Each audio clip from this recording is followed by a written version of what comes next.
talk you through the start of the presentation. Thank you, Barry. I've been asked to start my video, which I hope now is visible. I also hope I'm audible, Barry.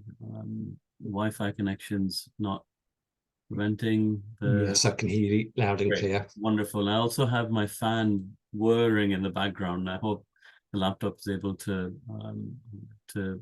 remove any distortions to sound. But Barry, please do let me know if at any stage I'm inaudible. Welcome, colleagues. I'm a brown male in my mid-40s, South Asian heritage. My pronouns are he, him. I'm sat in my study at my house. The background is visible, blurred behind me, but you can just about see my bookshelf. My role at the AHRC is Director of Research Strategy Innovation. And I would first of all like to just say how delighted I am to have, I can see well over 600 of us here. Lots more have registered, so I'm hoping they'll join along the way. And also to say the first one of our webinars had a technical glitch where several colleagues that had registered couldn't join in. So I hope some of you are back with us and are able to join, but as Barry said, we will record this and make this available.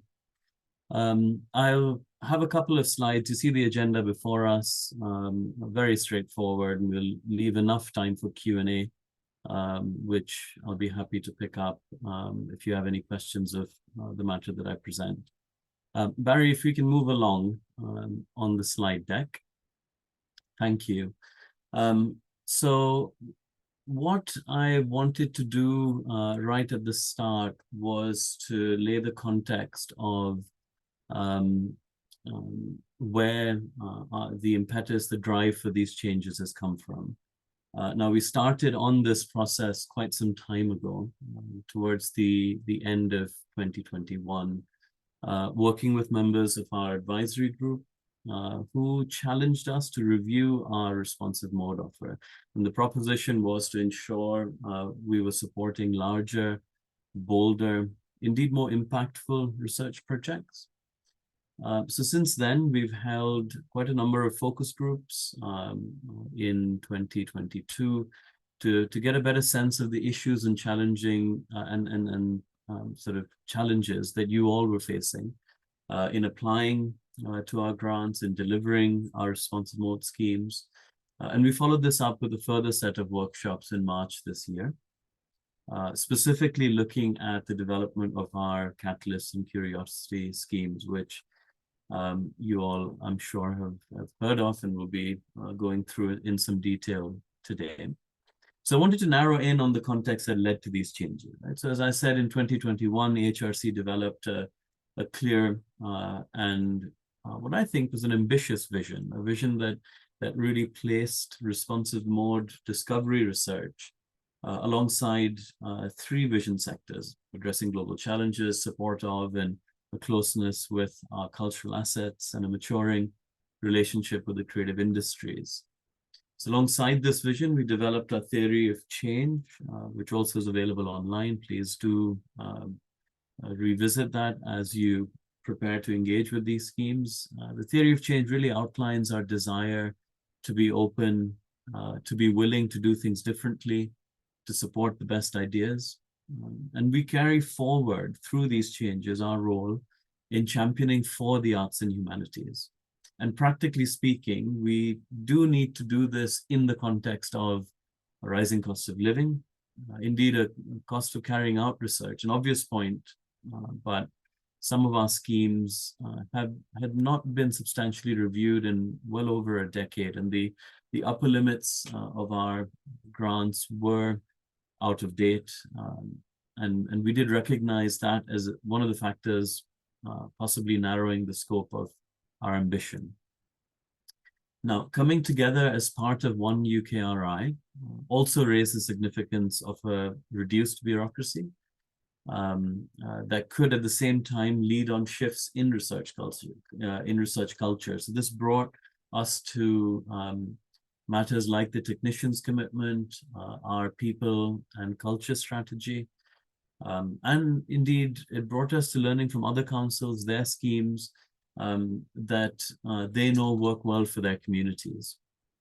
And finally, in the recent past, we have received keystone reviews. So be very pertinent here to point out the grant and TICL reviews that require us to make it easier to apply for public funding and to reduce the complexity of our schemes. Barry, if you can move to the next slide. So this brings me to what we are hoping our changes will achieve. Now, what we've proposed delivers directly against our commitment to enable diverse and inclusive discovery research as part of our responsive mode offer. So our intention is very much to increase flexibility so that researchers can make decisions as to what approach to constructing a project best suits their discipline or their thematic area. We want to improve support for progression through our schemes. You'll hear more of this in some detail in the coming slides, but a simplified structure of the 4 schemes we think is better able to scaffold across career stages and therefore provide increased support for talent development, for example. We want to support emerging arts and humanities talent. Our ECR success rates have suffered of late. And there was quite, and this aspect was quite central to our thought process in building the new schemes. And in this similar vein, we have introduced a focus on outcomes and competencies to replace the sort of rigid definitions of career stages that we had in the past. And alongside better support for all career stages, and particularly early careers, as I say. But we are also recognizing here that there are other points at which there may be barriers to accessing our funding. We're, through our changes, attempting to be responsive to those. Finally, our aim is to offer provision for larger and more ambitious projects. This is really about being able to better and I suppose in a bolder sense have impact in society, including enabling team-led projects and building capability in the community to deliver arts and humanities research leadership. And of course, to underscore a sense of leadership in an interdisciplinary, indeed multidisciplinary context. At this stage, Barry, if I can ask you to stop sharing our slides, as I would like to introduce Professor Dana Arnold, who is a member of AHRC's advisory board. Dana, when you come on, if you could introduce yourself as well, but it'd be wonderful if you could offer some of your insights on the ins and impacts of these schemes, as you've been so closely involved in advising us as we've developed the new schemes. Dana, can I hand over to you? Yes, by all means. Well, thank you, Jodie. Well, good morning, everybody. And I'm Professor Dana Arnold. As Jodie said, I'm a member of the AHRC Advisory Board, and I've been on the board since 2020. I'm also the current co-chair of the AHRC DFK Joint Funding Initiative, and I've chaired a number of award panels and been a panel member. So I suppose I was invited because I've got experience of how awards are actually handled, applications are handled, and so forth. The AHRC officers certainly consulted extensively with the advisory board, and we set up a working party, which was very representative of the sector, to try and get a sense of the changes in research and the institutional research structures and indeed expectations which had moved on since the initial response mode schemes were established. And the working party went on for about a year or so, and then findings came back to the whole advisory board. for feedback, and the membership of the advisory board is available on the AHRC website. And as you'll see, it's a broad sweep of expertise, which I think overall was very valuable in the formation of these two new schemes. The schemes themselves are going to be an important and significant change. And first of all, I think if I could address the Curiosity Awards, which are for £100,000. And as Judith said, it's not so much creating a kind of stepping stone, but this is really for everyone who wants to test a new idea. And I think this is really important because sometimes projects almost want a guaranteed outcome. And here we're kind of thinking, what do you think might fly? And really, you know, put it to us what's novel, what's interesting, what's bold, what's innovative, and what steps outside the established kind of envelope, if you like, of academic research. And I'd say here that many of you probably heard earlier this week that the UK has rejoined the Horizon programme. And these kinds of awards could be very much that kind of important first step in thinking about a larger project, such as Horizon, or indeed a larger AHRC or UKRI interdisciplinary award. And I think it's important to note that it is possible to have overseas project partners and partners from other stakeholders in the UK. At this point, I think it's also important to stress that the lone scholar hasn't been forgotten in this.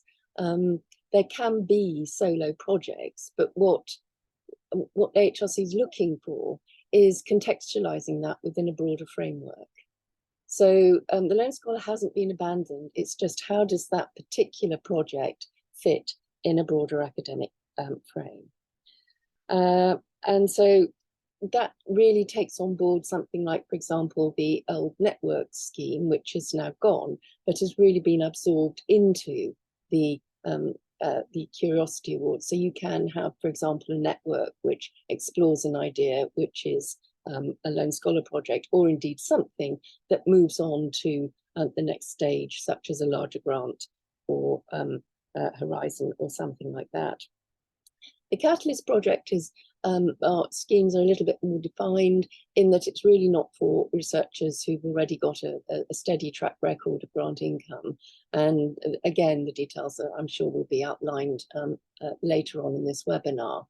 But to my mind, both of these schemes are important because they provide a scaffold for somebody to develop their research career.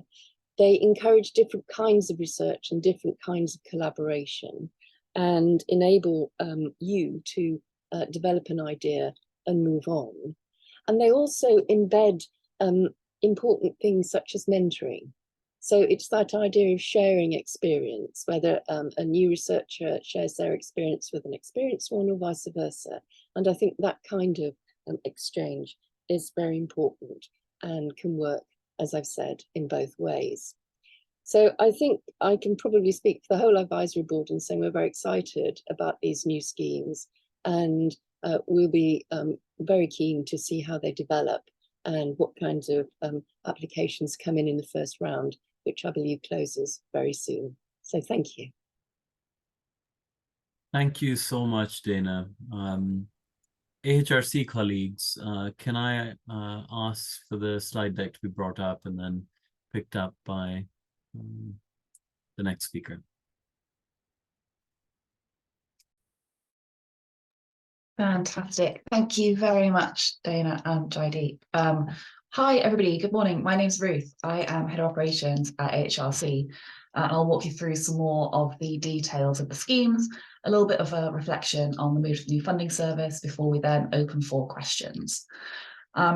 So, in terms of what will change, you've heard a lot of the drivers already this morning, but we're just laying it out really clearly here in terms of the list on the left is the responsive mode schemes that we were running up until effectively the start of this year, noting that there was a separation within research grants and research development engagement fellowships with a standard career and an early career route for each. And what we've ended up doing is sort of consolidating these, increasing that flexibility while simplifying the framework.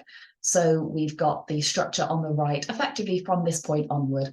At the current moment in time, we do have round one within the funding service open for each one of those schemes. If we whip to the next slide, please. We've got a visual here. So you can start to really see that structure and that scaffolding that we've already heard about this morning. So important to note here, it's flexible. We're not intending this to be linear. You can come in at any point to any of the schemes as and when it's relevant for both your research and also where you are as well within your career path. We're also really keen to acknowledge the wider landscape at play. So that green there, we're very conscious of the porosity, both within and sort of outside of the research and innovation ecosystem, and also the interaction we have with other funders as well. So you can see how we're starting to think about how we map to the ERC philosophy there in purple with starter, consolidator and advanced. Before we go into detail of the new schemes, just a couple of notes on research grants and follow-on funding. So research grants, the purpose of this scheme remains unchanged. We've not moved away at all from where we've been up till now, with these being sort of larger, more collaborative research projects. But what we have done is change the funding limit. So acknowledging, as Jaideep touched on, the increased cost of research and also the deep ambitions that we know the research communities that we fund have, we've moved from a £50,000 lower level to a £300,000 lower level and an upper level of 1 million, well, upper limit rather, of £1 million to £1.5 million. And then the follow-on fund as well here. We haven't at this time made any changes to the scheme, but we absolutely recognise that there is potential to review that and adjust it in the future in response to the changes that we're making to the wider responsive mode structure and the evaluation as we continue to do that. So we can go to the next slide, please. Super. So we've got laid out nice and clear here, curiosity on the left, catalyst on the right. So I'll touch on curiosity first. So really, as Dana was saying, we're really wanting to fund larger awards compared to the previous research networking scheme that we had in place. And we've provided a much more flexible scope in order to support a wider range of activities. Really what we're wanting to drive toward is funding more high risk, high reward projects. So sort of an example of where we might expect particularly innovative models could be within knowledge exchange and projects that are particularly bold in their desire to engage with the wider public. Important to note, what we aren't doing with this scheme is trying to duplicate what other funders are actually better positioned to support and fund. Instead, what we're really wanting to do is offer something that will spark the new, genuinely novel, and build toward those bigger opportunities, those bigger agendas, potentially work toward larger grants within our structure or indeed with other funders. So we absolutely acknowledge we need our assessment process for the scheme to evaluate the potential for impact. And what we want to do is to empower our review panels to ensure they are indeed supporting those more risky, bold, novel ideas without bringing in an overly complicated process. So what that means is we will be running assessment panels for this scheme, which is a lighter process. It doesn't generate written feedback for each proposal. But what we will be doing is enhancing the guidance that we are providing to panelists so that they can support the sorts of projects that we're wanting to see. And then from an applicant perspective as well, we've applied standard UKRI eligibility policies to this scheme, and we've purposefully kept the scope open. So we've not provided a list of exactly what is in or out in terms of the activities that you might want to come in with and the costs that you might want to come in with, but instead left it open and flexible so that you can come in with whatever project you believe to be the most important one that will advance your research agenda. So do come in with a flexible sort of range of costs as you can, and just ensure that that's justified and the impact that that will have is articulated within the application. On the right, the Catalyst Awards here. So really this touches on the points made by both speakers earlier today in terms of this is really rooted in our analysis of our success rates, particularly thinking about early career researchers, also the engagement that we've done with the community where we identified really a critical gap that we wanted to be able to address, and this scheme is a positive step forward to try and create that change. So when we're thinking about eligibility, we've moved away from a set ECR definition, which is based on a number of years post-PhD, toward a self-identification model, which an individual can work out their own eligibility based on their grant holding history, other skills and experience. And we'll be asking within the application form that applicants just note down the way in which they are indeed eligible for these awards and the resulting impact that they expect that this would have on their career. I don't know if this is for anybody else. There we go. Just making sure that box wasn't blocking anybody else.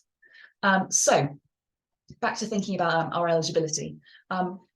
One of the key drivers in doing this is really broadening our definition in what it means to hold a first substantial grant. We had some very interesting feedback through the focus groups. So this flexibility really actually opens the scheme up to mid-career researchers also, who may have actually found themselves at a bit of a disadvantage within our responsive mode structure. They might not have had a grant holding history before for very logical reasons, perhaps because of a non-traditional career path, for example, and they were inadvertently locked out from our previous structure. So this we're really hoping is a way to come in, kickstart that leadership experience, and then also move toward larger grants later down the career track. Development is incredibly important within this scheme. So what we really want to see is justifiable development plans for every single member of the project team alongside the project lead, embedded within the project design, within the management, and appropriate support structures in place to deliver this. So mentoring, which Dana talked about earlier, that's incredibly important, and we are very open to costs being included for such arrangements where there would have previously potentially been a barrier to including a mentor on a project for that reason. In terms of assessment process for this scheme, we will be operating a more standard assessment process of written peer review, a PI response stage, and then sending applications that make it through to a moderation panel. And we're really cognizant that that means that emerging researchers will end up with full feedback on their applications, which we believe is very important given that development slant. So really, it's as much about supporting people, this award, as it is a catalyst for the best ideas, and we really want to ensure we're funding what it takes to do that. On an eligibility note, because we've opted for a self-identification model, we're not actually in a position to be able to provide individual eligibility advice to applicants. The section of the application form that an applicant will fill in to articulate their eligibility, we won't be checking that within the office. That'll go straight through to peer reviewers for expert assessment. So what we are hoping for is to really create more of a cultural step change and then empowering applicants to apply for what they need, when they need it, and leaving it open to articulate their case. Final note on this slide before I move forward, just because I didn't mention on curiosity, funding projects between £1 and £100,000. What that really means is projects up to £100,000. Of course, we know we're not expecting projects to come in for £1. That's purely an artifact of the funding system that we work within, where we have to place a nominal lower value. And then catalyst awards, lower limit there, £100,000, upper limit £300,000. So just a couple of slides here on the funding service. So hopefully by now you've heard of the new funding service, which is really bringing together all constituent parts of UKRI closer together in the way that we're all approaching delivering funding opportunities. So increasingly what we really hope is that you'll be seeing more simplification and more consistency, both across UKRI and within AHRC's own funding opportunities. And actually by making our changes to the responsive mode structure that we have at the same time as introducing those more consistent question sets, we're really hoping to maximise the benefit that you'll see from this change. Important to note, there is a little, it's a little bit small on this screen at the moment, but we will send the slides around afterwards.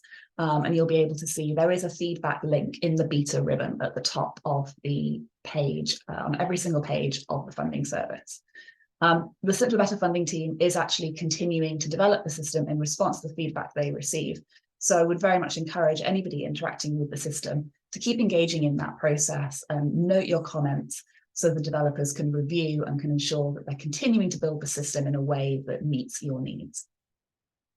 And then lastly here, so the Simpler Better funding team really challenged us, and we were very keen to step up to the plate to adopt the principle of only asking for what we need once at the point at which we need it within an application.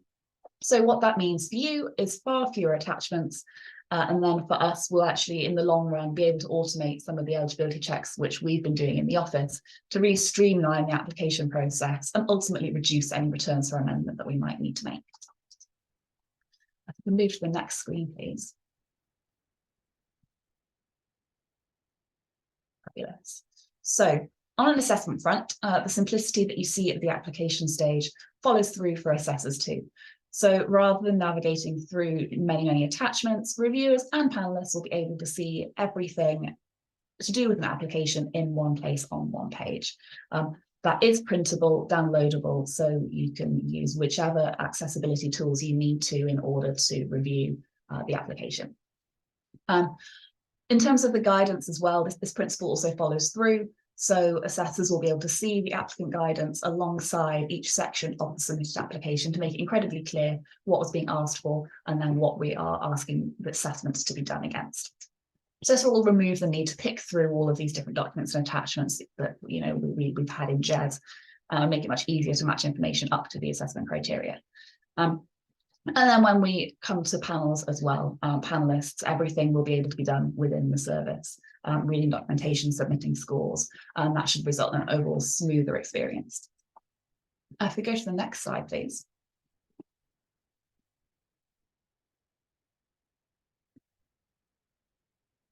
So what we have here is just a table outlining the word count for each section of the application form for each of our schemes.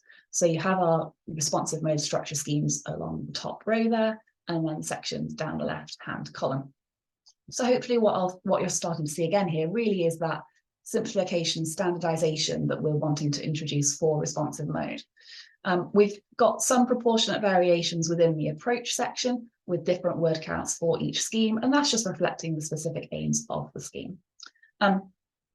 The sections down the left, it's the same core question set that other parts of UKRI will be using for responsive mode, with the application form structured around those specific headings. And the full details of all of this can be found on the UKRI Simpler Better Funding web pages, but just to draw a couple of headlines to your attention in relation to AHRC's responsive mode schemes in particular. The case of support section, attachment rather, that you would have had in JES, that's largely replaced by the vision and approach sections of the application form. But the flexibility is there for you to reflect any information that would have been in the case of support section in any other relevant section. The applicant and team capability to deliver section, this uses resume for research and innovation principles and replaces previous requirements we had for CVs and publication lists. So we'll no longer be asking for those as separate standalone attachments. And then also what you're not seeing down the left-hand side there is a data management plan. So we are actually trialing the removal of this plan in our efforts to reduce bureaucracy essentially within our application processes.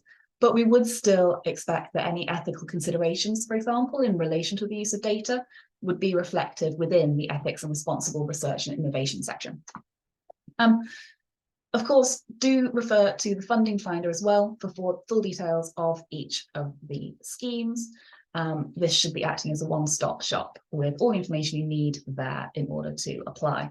So over the course of the coming year or so, what this also means in terms of AHRC published guidance is we'll be changing the approach we take. And ultimately, the 100-page plus research funding guide PDF, that will be streamlined. And wherever possible, we'll be using the same harmonized guidance as other parts of UKRI, again, in order to make it simpler to navigate and particularly benefit those who may in fact be applying to multiple councils with interdisciplinary teams. If we go to the next slide, please. This is my last one before we'll go to the Q&A. Just a quick reflection on our transition to the funding service. So as you may have heard, of many different comms. The funding service is in fact being developed iteratively, so that means the functionality available will change over time. At the moment, we aren't able to launch open calls within the funding service. So as an interim measure, we are launching these opportunities as consecutive rounds with set closing dates. And that's just so that we can ensure that each batch of applications is receiving a fair and equitable treatment. So you can see the dates here. Round 1, we've got each one of those open at the moment, with research grants and follow-on funding closing this month, and Curiosity and Catalyst closing next month. But there'll be a very short pause before we open a round 2 for each of them in September or October. Round 3 will follow in much a similar fashion, and we'll be publishing dates for round 3 within the next couple of months. Importantly, this doesn't mean that you need to alter the approach you've taken to developing and submitting applications. As long as we receive a steady stream to opportunities like we always have, we'll continue to process them as they come in. So you don't need to think of these closure dates as deadlines as such. It's only so that you can submit to the right round based on when your application is ready, and just so you have utter clarity over how the assessment process will work. Just finally, I'm very aware this all sounds like an awful lot of change. So I do also just want to take the moment to reflect on what won't be changing. Ultimately, AHRC and UKRI, we're still here to fund excellent research no matter where that is found. And that is a core commitment within our strategic delivery plan, our vision and our theory of change. And all of those remain in place and unchanged by this project. And indeed, what it means to conduct excellent research, that hasn't changed either. And the discussions across the sector about what that actually means in practice, we really hope those will continue on also unaffected. But what we're hoping is that by simplifying the requirements that we are asking of you, it will actually be much easier to articulate and assess that excellence in research within our responsive mode schemes. And to that end, the UKRI principles of assessment and decision making, those remain unchanged too. We are, of course, still a public body, and the principles of public life which underpin those principles are still very much a part of everything we do. So thank you very much, and I'm going to pass back to Barry. Thank you, Ruth. So there are 2 final slides, which I won't talk through, but we will circulate these slides afterwards. So I'd like to draw your attention to the final 2 slides. The first of which has a set of useful links from AHRC about the schemes. And the second slide is a set of useful links about the new grant system. So when you do receive the slides, please do note those. You might already have some of those links bookmarked. So I'll stop sharing. So we will now start the Q&A session. So please do submit any questions you have using the Zoom Q&A functionality. You might notice that any questions being submitted will sort of disappear. That's because we've got a team of colleagues in the background who are collating them, and they'll be read out by our colleague Beth. So with that, Beth, do you have any questions for the panel? Thanks, Barry, and thank you everyone for sending in lots of fantastic questions. We'll work through as many as we can live this morning. So I'll just start with some questions surrounding the new scheme scope and criteria. So the first question is, what is your definition for leading a significant research project for the Catalyst Award? Is this dependent on monetary values? It's more about the role that an individual has had within the project. So if you've been a principal investigator, or in our new taxonomy, a project lead on an award, and if that award is not within the list of exceptions which we've published on our website, it's unlikely that we would anticipate you coming into the Catalyst Award.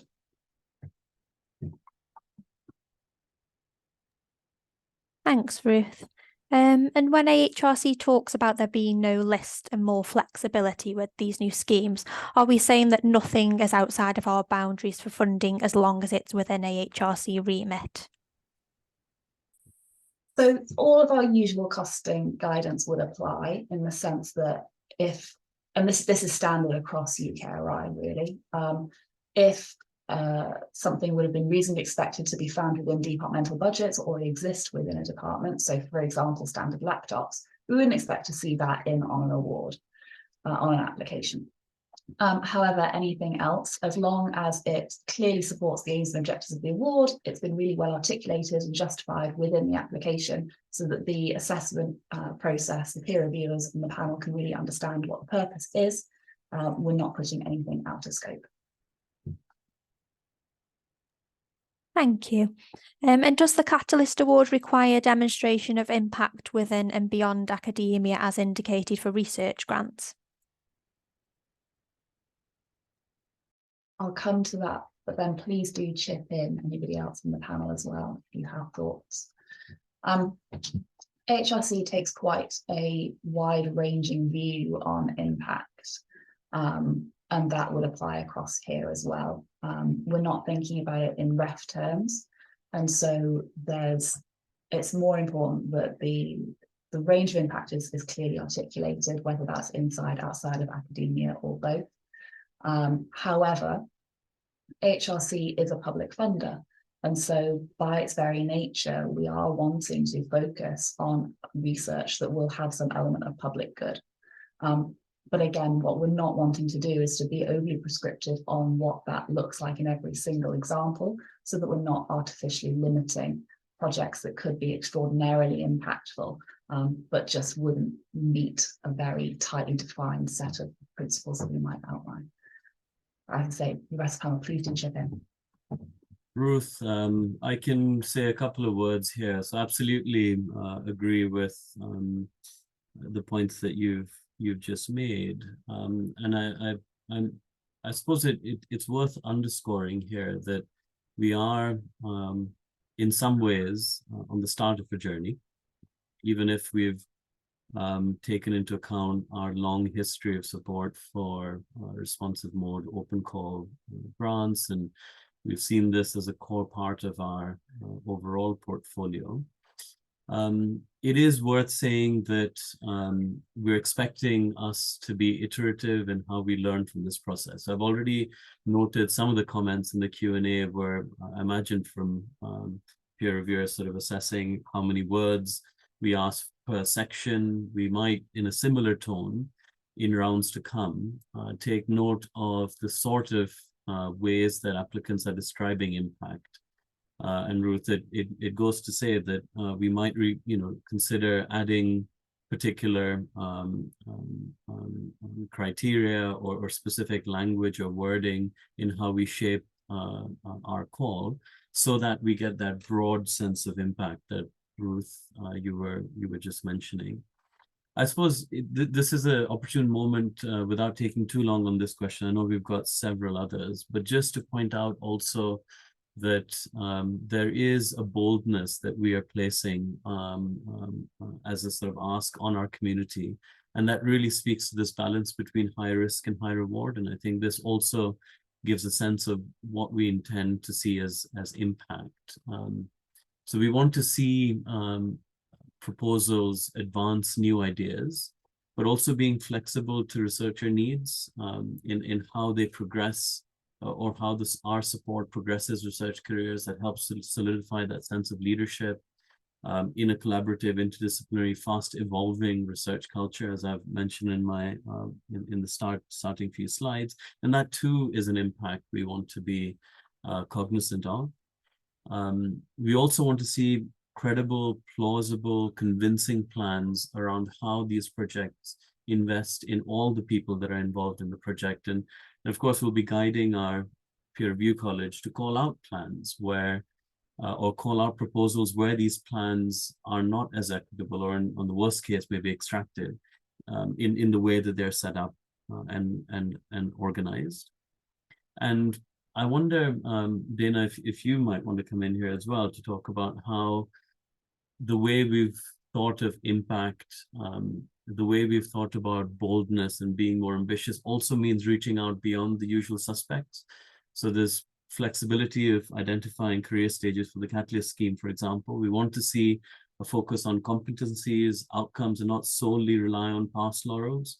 but sort of carefully position past successes into a dynamic, forward-looking, impactful research endeavor? Yes, thank you. I'm happy to say a few words. I think, first of all, what I'd say is that we're reaching out to a broader range of researchers. So, for example, a PhD isn't necessary for an applicant for the Curiosity Awards, and I think that that's an important change.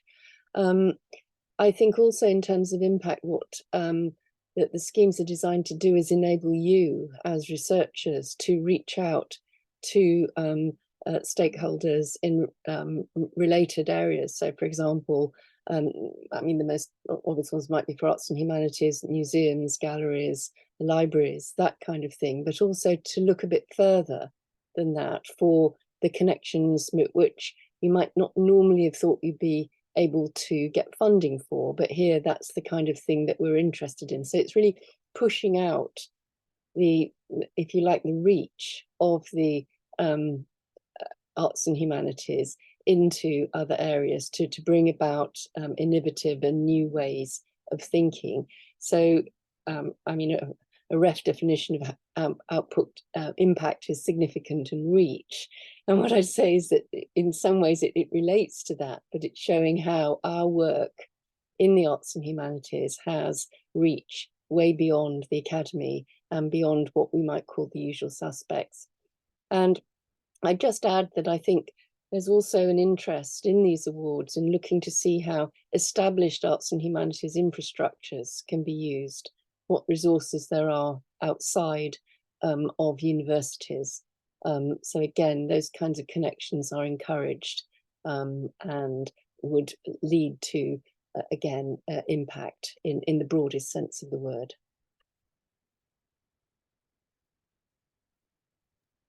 That's really interesting. Thank you both for that. Would you be able to elaborate upon how reviewers and panelists will evaluate whether a proposal is bold or risky enough? I think it comes back to the balance that Jaideep was talking about, really. So there's that, and I think Jaideep would be brilliant if you could expand on that a little bit more for this person. And then it's relying also on long-standing frameworks that we've applied in panels. We're very keen that the whole panel works together as a group, challenges one another, challenges implicit or implied sort of biases, assumptions, so that we're all looking to really positively pick out the projects that are doing exactly what we want within the schemes, and then provide that robust challenge where they're actually falling short. But Jaideep, please do come in. Yeah, I can just to reiterate, I think this is a fantastic set of questions, because they've squarely hit the nail on the head. So there's three things that go into arriving at the outcome we've set out to achieve: bolder, ambitious, more impactful projects, right? So what are the three things? I think the first is that you require schemes and mechanisms that allow for that flexibility. You need, secondly, the research community, you all, to respond and be and feel a sense of ownership on those objectives, to be able to share with us your fantastic ideas. And there is across all of our discussions, there's been a real sense of continued gratitude when the research community shares their best ideas with us. There's a responsibility that comes with that. But lastly, it is also down to our peer review college in terms of how they view our ambitions and objectives, and how they view that process of assessment. And so this question on the review panels is very pertinent. We've run similar webinars specifically for our review college members, and the discussions were just as diverse, just as engaging as the questions that have come through today are. And again, to repeat, it will be a journey that we are on. We indeed have had a really successful new intake to a peer review college, and have discussed a lot of these ideas with them as well. So we've done a fair bit of thinking on how we can set up our guidance, how we can support those panels so that they're able to reach out to those ideas that may have traditionally been seen as a bit too risky to fund. Risk, again, in the ways that Ruth, Dana, and I have just articulated, an impact in that broadest sense. We have lots of markers that we can all tune our thoughts and ideas to. Dana mentioned the REF panel and how the REF assessment exercise sees impact. I think that's a very valid marker that we all will be well aware of. It signals a change or changes. Some might see it as, you might characterize it as a progress in the sort of overall research culture. That's very much part of our research and innovation ecosystem. All of this will go into how panels interpret impact and riskier ideas. Dana, can I be a bit unfair on you and call on your experience as chair? Because I think the chairs too will have a role in guiding and shaping these conversations alongside AHRC's support of the panels. Yes, okay. I think I'd pick up first of all on Jaideep's comment about how the peer review college has been expanded and is more diverse and inclusive. And I think that that's an important factor that will feed into the assessment panels. And in doing that, we are looking for projects that really speak to that broader, more diverse research community. And I think, I'm expectant of panels that will be open to new, bold and novel ideas. I think there's a lot of thought that is going into how these panels will be structured and chaired to ensure fairness and to ensure that the panels are aware of what the parameters of the scheme are and that the applications are discussed within those parameters rather than preconceived ideas of what research should be or was or might be. So I think, without having chaired one of these panels, that's about as much as I can say, but there's, to assure you, there's a lot of work going into how they can be fair and equitable. Thank you all, that's really, really useful. Just moving on to some questions around the rounds aspect and processing times. Would you be able to say a little bit more about how the rounds will work? With the AHRC mentioned that we'll process applications as soon as we receive them, and so we may be able to provide an earlier decision if applications are submitted earlier.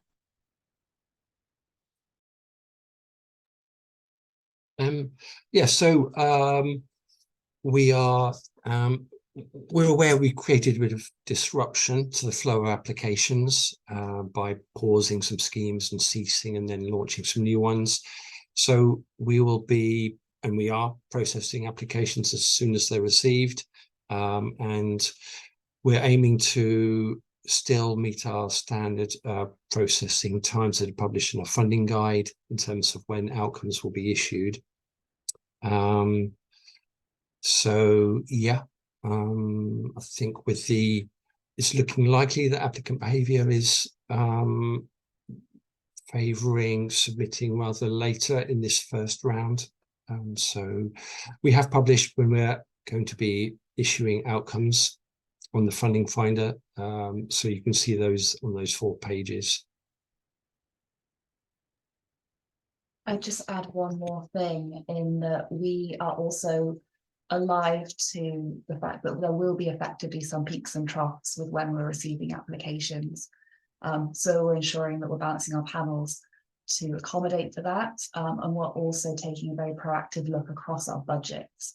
So we're hoping as much as we possibly can to smooth out any potential for any unfair advantage, depending on when anybody applies. to try and bring in as much equity as we possibly can whilst we make these changes. Thank you. And how sure are we that these schemes will stay? For example, we mentioned round 3, but is round 4 likely at this stage? We're incredibly committed to this change. I think it is fair to say a lot of careful and considered feedback has been provided to us by the community, and we really want to ensure that we're taking those needs forward and doing it in a way that is sustainable and that you can rely on us on what we're expecting of you and communicating any changes that we make in good time. So whilst we don't know exactly how many rounds we'll have, because it relies on the development of the funding service, and it's not confirmed quite yet when we can return to open mode. As soon as we can, we will be doing that and removing those opening and closing dates. So the new schemes, in conclusion, aren't really going anywhere. And we're really excited, actually, to see what comes in and the opportunities that we can create, and really looking at it in that sort of iterative journey-based type way that Jaideep was outlining earlier. And Ruth, if I can just say a brief word here again, I think I started my comments this morning by reiterating how important discovery mode, open call, is to our overall portfolio. And I think this is, again, a sort of transformation that AHRC is absolutely committed to really get a sense of balance across the portfolio of work that we support. And that you will have seen, well, me today, but Christopher and others in other occasions and other fora, really committing to this balanced sense of how we support an innovative research ecosystem. Dana mentioned a long sort of process of consultation that we've been on with our advisory board members, for example, and they too have really driven us to solidify and deepen our support of discovery mode, and in the context of the sort of, I suppose, the reality of the funding circumstances across the UK, we've had to position those in terms of principles and bring those to our new schemes. So we've really thought long and hard, invested quite a bit behind the scenes in developing these schemes. So as Ruth says, we're in this for the long run.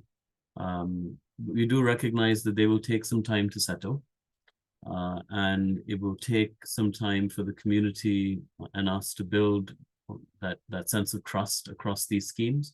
And I hope that we will arrive there sooner rather than later. And my sense is that that there's been a good response to when we signal these ideas. And then these rounds will allow us to be iterative in how we develop and fine-tune the schemes.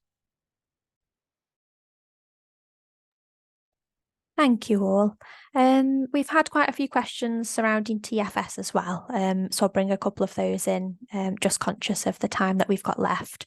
With regards to the data management plan, is this required as a separate attachment, or should it be written into the ethics and RRI section? I can pick that up. So yes, it is no longer a separate attachment. So yes, it's purely to be covered in the ethics section as to whether there are any data related ethical implications of the proposed research.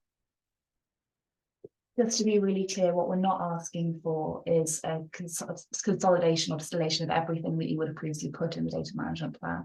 There'll be some elements that we're simply no longer asking for because they're covered elsewhere within our terms and conditions, and so we don't need to ask for it at an application stage.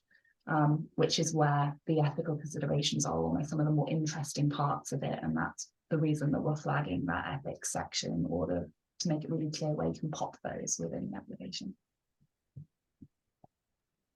Thank you.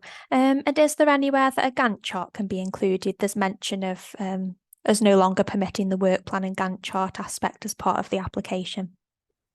So for round 2, we're going to remove that that rule. So Gantt charts will be acceptable and welcome. So they will be able to be pasted into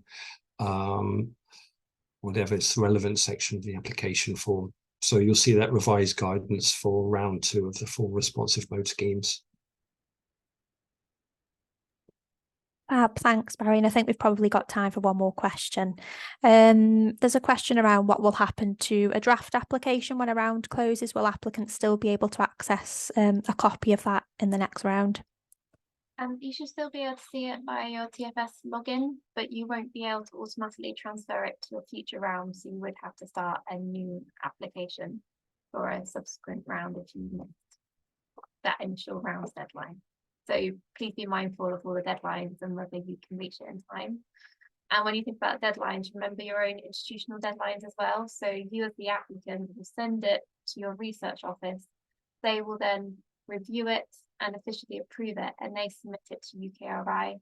And depending on what your institutional deadlines look like, that could be maybe a couple of weeks. So please do get in touch with your research office.